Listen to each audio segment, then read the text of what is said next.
सोने चांदी के जादुई बाल।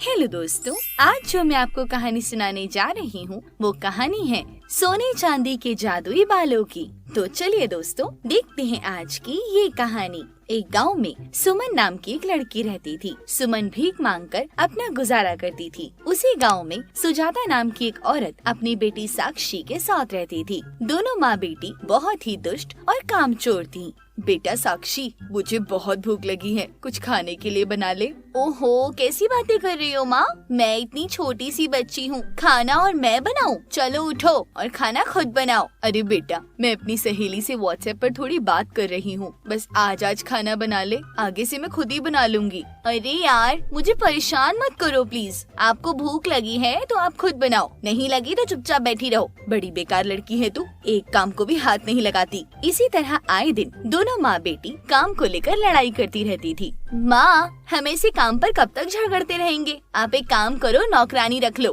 अरे नौकरानी के पैसे क्या तेरा बाप देगा? कहाँ से लाएंगे इतने सारे पैसे? नौकरानी की तनख्वाह देनी पड़ेगी, फ्री में थोड़ी काम करेगी कोई। काश हमें कोई फ्री में नौकर मिल जाए तो कितना मजा आ जाए ना। रोज रोज काम के ऊपर हम लोग झगड़ते ही रहते हैं, हमें झगड़े से छुटकारा मिल जाएगा। तभी बाहर से एक आवाज आती है। माई, कुछ खाने को दे दो माई, मुझे बहुत भूख लगी है माई, थोड़ा सा खाना दे दो। हाँ हाँ, तू और आजा खाने के लिए, हमने जैसे यहाँ 56 भोग लगा रखे हैं, आई बड़ी खाना मांगने। अरे माँ, ऐसे क्यों बोल रही हो? ऊपर वाले ने हमारी बात सुन ली माँ। क्यों ना हम इस भिखारन को अपने घर में काम पर रख ले, ये हमारे घर का सारा काम करेगी और हमसे पैसे भी नहीं लेगी माँ। अरे वाह बेटा, तू तो मेरी तरह समझदार हो गई है। चल कर देखते हैं बाहर। दोनों माँ बेटी घर से बाहर आती हैं। तभी बाहर एक लड़की भीख मांग रही थी। सुन लड़की, कहाँ रहती है तू? माई, मेरा इस दुनिया में कोई नहीं है, मैं सड़कों पर रहकर अपना गुजारा करती हूँ, मेरा घर भी नहीं है माई।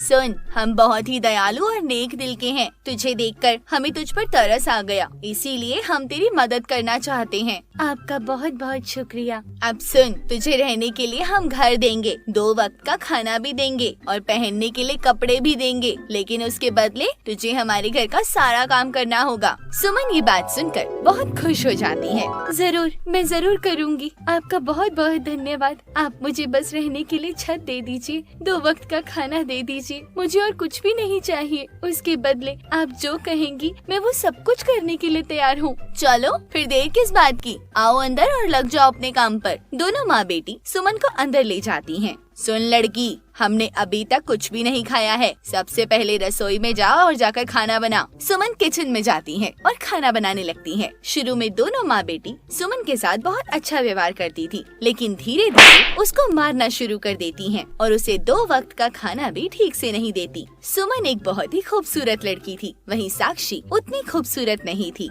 मम्मी, इस लड़की को घर से निकाल दीजिए, मेरे सभी दोस्त इस भिखारन की तारीफ करते हैं। अरे मेरी तो कोई तारीफ नहीं करता मम्मी।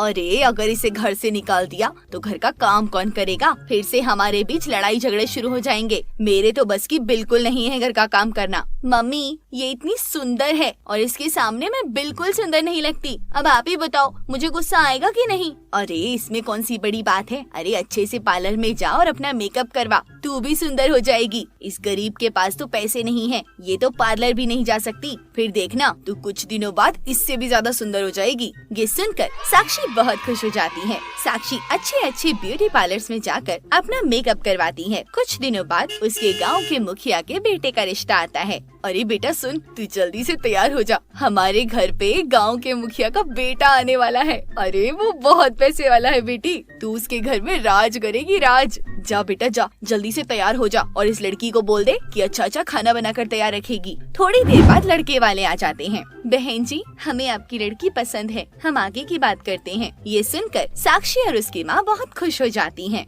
अरे बहन जी, जरा मिठाई मंगवा देती हूँ, उसके बाद हम आगे की बात करते हैं। सुमन बेटा, सबके लिए मिठाइयाँ लेकर आओ। सुमन सबके लिए मिठाइयाँ लेकर आती है। लड़का सुमन को देखकर हैरान रह जाता है। अरे बहन जी, आपकी 2 बेटियां हैं, आपने बताया क्यों नहीं? अरे नहीं बहन जी, ये तो हमारे घर में काम करती है, मेरी तो बस एक ही बेटी है। माँ, मुझे इसी लड़की से शादी करनी है, मुझे ये लड़की बहुत पसंद है। क्या? ये तुम कैसी बातें कर रहे हो? अरे ये तो हमारे घर की नौकरानी है बेटा, तुम इससे शादी कैसे कर सकते हो? माँ मुझे इसी से शादी करनी है। कोई बात नहीं, जब हमारे बेटे को ये लड़की पसंद है तो हम शादी भी इसी से करवाएंगे इसकी। ये नौकरानी है या कुछ भी है, हमें इससे कोई आपत्ति नहीं है बहन जी। वैसे भी ये लड़की बहुत खूबसूरत है। अच्छा बहन जी, हमें आपकी काम वाली बहुत पसंद आई, हम इसी के साथ अपने बेटे की शादी करेंगे। अच्छा बिटिया सुमन, तुम अपना ख्याल रखना, कुछ दिनों बाद हम तुम्हें दुल्हन बना कर ले जाएंगे। इतना कहकर लड़के वाले वहाँ से चले जाते हैं। ये सब देखकर साक्षी और उसकी माँ चिढ़ जाती है और सुमन को खींचकर एक थप्पड़ मारती है। तेरी वजह से आज मेरी बेटी का इतना अच्छा रिश्ता टूट गया, मैं अब तुझे जिंदा नहीं छोड़ूंगी।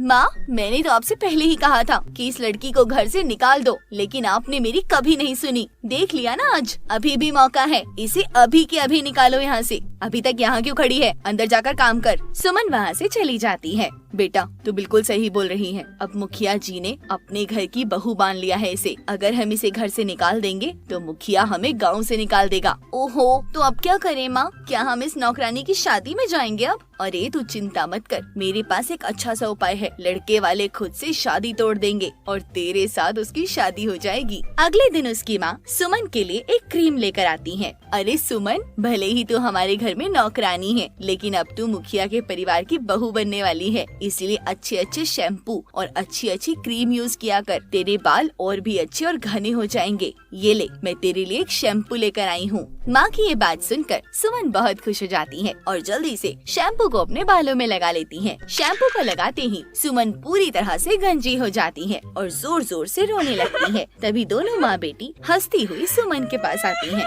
अरे बेटा, ये तो गंजी हो गई और आज शाम को तो इसकी शादी है। एक काम कर, तू इसकी जगह पर दुल्हन बनकर बैठ जा। सुमन रोते रोते वहाँ से चली जाती है और एक नदी के किनारे जाकर बैठ जाती है। तभी नदी में से एक जल परी बाहर आती है। अरे तुम रो क्यों रही हो? सुमन उस जल परी को वो सारी बातें बताती है। फिर जल परी अपने जादू से उसके सिर पर जादुई सोने और चांदी के बाल प्रकट करती है। तुम चिंता मत करो, तुम्हारी शादी उसी लड़के से होगी। हे जादुई सोने चांदी के बाल, मुझे दुल्हन की तरह तैयार करके मेरे मंडप तक पहुंचा दो। सुमन के इतना कहते ही सुमन बहुत ही सुंदर दुल्हन की तरह तैयार हो जाती है और शादी के मंडप तक भी पहुंच जाती है। सभी उसके सोने चांदी के बाल देखकर हैरान रह जाते हैं। सुमन की धूमधाम से शादी हो जाती है। वहीं साक्षी और उसकी दुष्ट माँ सुमन को देखते ही रह जाते हैं।